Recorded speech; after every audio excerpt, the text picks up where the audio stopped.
Hello good morning students, Rajeev Gurukul में आप लोग का फिर से स्वागत है। स्टूडेंट्स आज आप लोग को बताएंगे नेटवर्क थ्योरी, और नेटवर्क थ्योरी में स्टूडेंट आपको बताएंगे नेटवर्क सिंथेसिस में एक आपका टॉपिक से है पॉजिटिव रियल फंक्शन। तो पॉजिटिव रियल फंक्शन कोई भी आपका ड्राइविंग पॉइंट इम्पीडेंस या ट्रांसफर फंक्शन आपके पास गिवन होगा, आप उसको कैसे डिसाइड करोगे कि ये आपका क्या है, पॉजिटिव रियल फंक्शन है। तो कुछ बेसिक कंडीशन है, उसको टेस्ट करेंगे, उसको देखेंगे।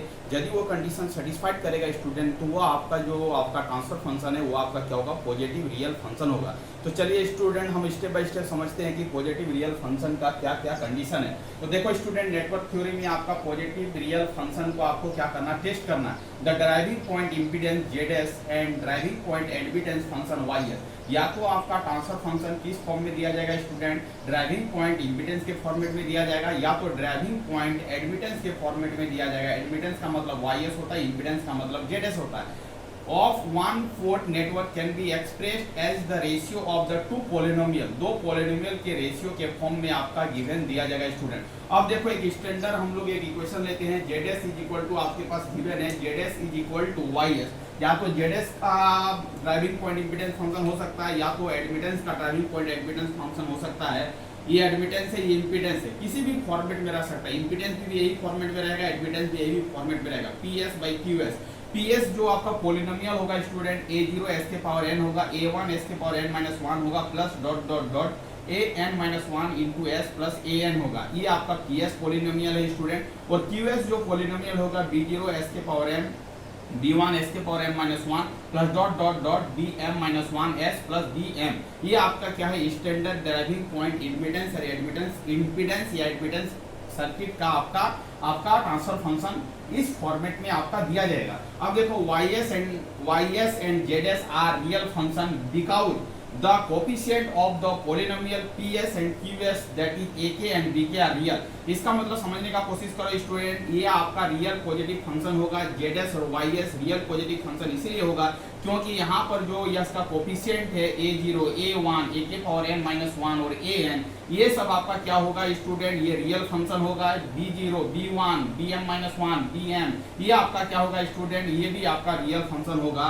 ये आपका polynomial ps and qs that is ak and bk are real, ये आपका क्या होगा स्टूडेंट, रियल होगा। अब देखो student, any function which is in the form of fs के फॉर्म में यदि ns बाई ds रहेगा, नोमिनेटर और डिनोमिनेटर के फंक्शन में रहेगा, तो आप लिख सकते हैं we will be called a positive real function. Any function which is in a form of fs is equal to ns by ds will be called a positive real function. Positive real function तभी कहलाएगा if it fulfil these 4 important condition. मतलब 4 important condition है, ये चारों important condition को जो fulfil करेगा वही आपका जो ट्रांसफर फंक्शन होगा वो आपका क्या होगा स्टूडेंट, पॉजिटिव रियल फंक्शन होगा। आपका कंडीशन क्या है उसको देखते हैं। fs should be real value, fs जो शुड भी होना चाहिए वो रियल वैल्यू होना चाहिए for all real value of s। fs जो होना चाहिए वो रियल होना चाहिए ऑल वैल्यूज ऑफ s के लिए। ऑल वैल्यूज ऑफ s के लिए fs क्या होना चाहिए, रियल होना चाहिए, तभी जाके वो जो ट्रांसफर फंक्शन आपके पास गिवन है वो आपका क्या होगा, पॉजिटिव रियल फंक्शन होगा। उसके बाद ps and qs should be an Hurwitz polynomial. ps और qs क्या होना चाहिए स्टूडेंट, हार्विज पोलिनोमियल होना चाहिए, तभी जाके वो क्या होगा, पॉजिटिव रियल फंक्शन होगा। उसके बाद थर्ड पॉइंट में बोला है the degree of the numerator and denominator polynomial of fs differ in degree at most by 1। मतलब नोमिनेटर और डिनोमिनेटर पोलिनोमियल का जो डिग्री होना चाहिए एट लीस्ट 1 डिग्री का क्या होना चाहिए, डिफर होना चाहिए। डिफर बाय एट मोस्ट, मतलब एट मोस्ट, एटलीस्ट नहीं, एट मोस्ट बाय 1 डिग्री, मतलब एकदम नेसेसरी कंडीशन है इसका, दोनों का पोलिनोमियल का डिग्री का डिफरेंस क्या होना चाहिए, 1 डिग्री का होना चाहिए। On substituting s equal to j omega Z S should possess simple pole. ये आपका सिंपल पोल की तरह बिहेव करना चाहिए। अब देखो ये स्टूडेंट, एक आपका transfer function ps is equal to s plus 1 और डिवाइडिंग बाय s प्लस 3 दिया गया है, इसको टेस्ट करना है ये आपका पॉजिटिव रियल फंक्शन है या नहीं है। तो इस फंक्शन को हम कैसे टेस्ट करेंगे कि पॉजिटिव रियल फंक्शन है या नहीं है, इसको हम लोग यहाँ पर सॉल्व करके देखेंगे। तो आप स्टूडेंट आप ही बताओ कि यहाँ पर ये आपका क्या हो गया, ये आपका ns हो गया और नीचे वाला आपका क्या हो जाएगा, ds हो जाएगा।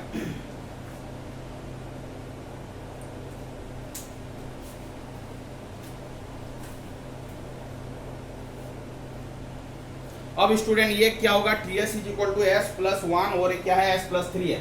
टेस्ट पॉजिटिव रियल फंक्शन, आपको टेस्ट करना है ये पॉजिटिव रियल फंक्शन है या नहीं है। तो आपको क्या करना होगा, यहाँ पर s प्लस वन को जीरो करके आपको जीरो का लोकेशन को फाइंड आउट करना होगा। जीरो का लोकेशन माइनस वन होगा।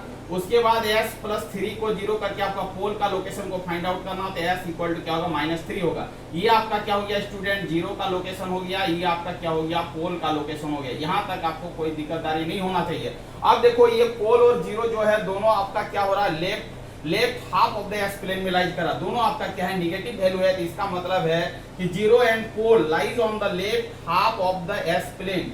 जीरो एंड पोल ऐसे लिखेंगे, zero and pole lies on left half S plane. S plane के किसमें लाइज कर रहा है, लेफ्ट हाफ में लाइज कर रहा है। लेफ्ट हाफ मतलब लेफ्ट हैंड साइड में क्या कर रहा है स्टूडेंट, लाइज कर रहा है। चलो ये कंडीशन हो गया।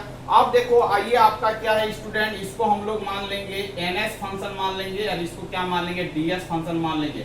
ये आपका न्यूमरेटर फंक्शन है, ये आपका क्या है, डिनोमिनेटर फंक्शन है। तो ns का इवन पार्ट को हम लोग कंसीडर करेंगे और ds का आपका इवन पार्ट और ऑड पार्ट को कंसीडर करेंगे। अब देखो स्टूडेंट इसका इवन पार्ट और ऑड पार्ट को कैसे कंसीडर करेंगे ns का, तो ns का इवन पार्ट ns का इवन पार्ट ऑफ ns और आपका ऑड पार्ट ऑफ ns, क्या ऑफ ns का दो पार्ट है, एक इवन पार्ट होगा, एक आपका क्या होगा, ऑड पार्ट होगा। चलो ठीक है।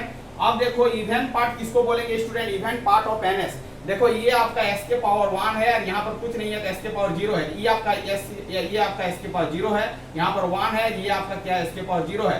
तो जब s के पावर 1 है तो इसको क्या बोलेंगे, इसको हम लोग बोलेंगे ऑड पार्ट, और इसको s के पावर 0 को क्या बोलेंगे, हम बोलेंगे इवन पार्ट। तो इसका जो है ns का जो इवन पार्ट है स्टूडेंट वो आपका 1 है और ऑड पार्ट आपका क्या है, s है। चलो ठीक है।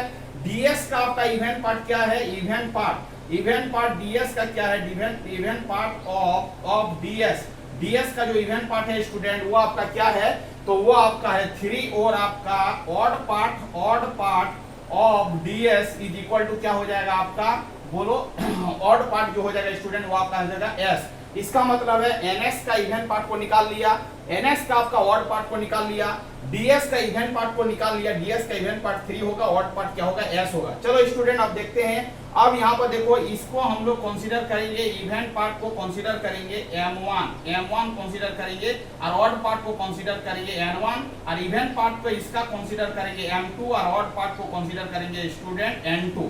अब देखो एक कंडीशन होता है m1 m2 minus n1 n2, ये आपका क्या होना चाहिए, ग्रेटर देन इक्वल टू क्या होना चाहिए, 0 होना चाहिए for all values of s के लिए। अब देखो m1 का जो वैल्यू है वो 1 है, m2 का जो वैल्यू है स्टूडेंट वो आपका क्या 3 है, माइनस n1 का जो वैल्यू है वो आपका s है, n2 का वैल्यू s है। ये आपका ग्रेटर देन 0 होना चाहिए ऑल वैल्यूज ऑफ s के लिए। तो 3 माइनस क्या हो जाएगा s square greater than equal to क्या हो जाएगा 0। अब देखो s के जगह पर यदि j ओमेगा पुट करेंगे स्टूडेंट तो आप हो जाएगा 3 माइनस j स्क्वायर और क्या हो जाएगा ओमेगा स्क्वायर ग्रेटर देन 0। इसका मतलब j स्क्वायर का वैल्यू -1 होता है, j स्क्वायर का वैल्यू क्या होता है, -1 होता है। इसको पुट करेंगे तो plus 3 omega square is equal to greater than equal to 0 होगा। ओमेगा का वैल्यू कुछ भी रखे स्टूडेंट ये आपका always greater than equal to क्या होगा, 0 होगा या ग्रेटर देन होगा। इसका मतलब है ये आपका कंडीशन क्या होना चाहिए, ये इसको मान लो ग्रेटर देन इक्वल टू नहीं, ग्रेटर देन होना चाहिए। तो ग्रेटर देन होगा क्या, ऑल वैल्यूज ऑफ ओमेगा। तो ओमेगा का कुछ भी वैल्यू रखेंगे पॉजिटिव या नेगेटिव, ये कंडीशन क्या होगा, पॉजिटिव होगा। तो ऑल वैल्यूज ऑफ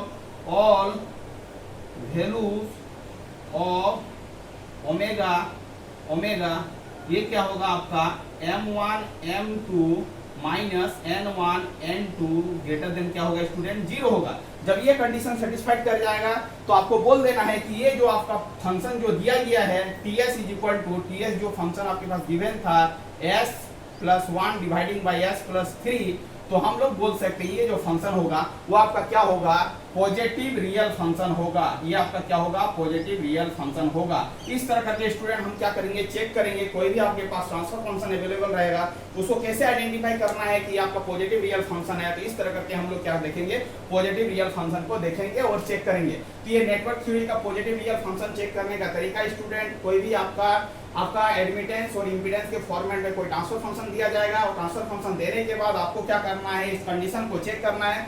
यदि ये कंडीशन को फुलफिल कर रहा है तो वो ट्रांसफर फंक्शन क्या होगा, पॉजिटिव रियल फंक्शन होगा। यदि ये कंडीशन को सेटिस्फाइड नहीं कर रहा है तो ये क्या होगा, पॉजिटिव रियल फंक्शन नहीं होगा। तो आपको स्टूडेंट क्या करना है, यहाँ से यहाँ तक नोट करना है, वीडियो को 2-4 बार लिखना है, अपने नोट कॉपी में लिखना है और आपको क्या करना है, और एक आप प्रॉब्लम को अपने से सॉल्व करना है। देखो सॉल्व करोगे तो आपको समझ में आएगा। तो इस तरह करके हम लोग कोई भी फंक्शन को चेक करेंगे कि आपका पॉजिटिव रियल फंक्शन है या नहीं है। थैंक यू स्टूडेंट, वीडियो को एंड करते हैं। यदि आप चैनल में नए आए तो चैनल को क्या करना है स्टूडेंट, सब्सक्राइब कर लेना। वंदे मातरम।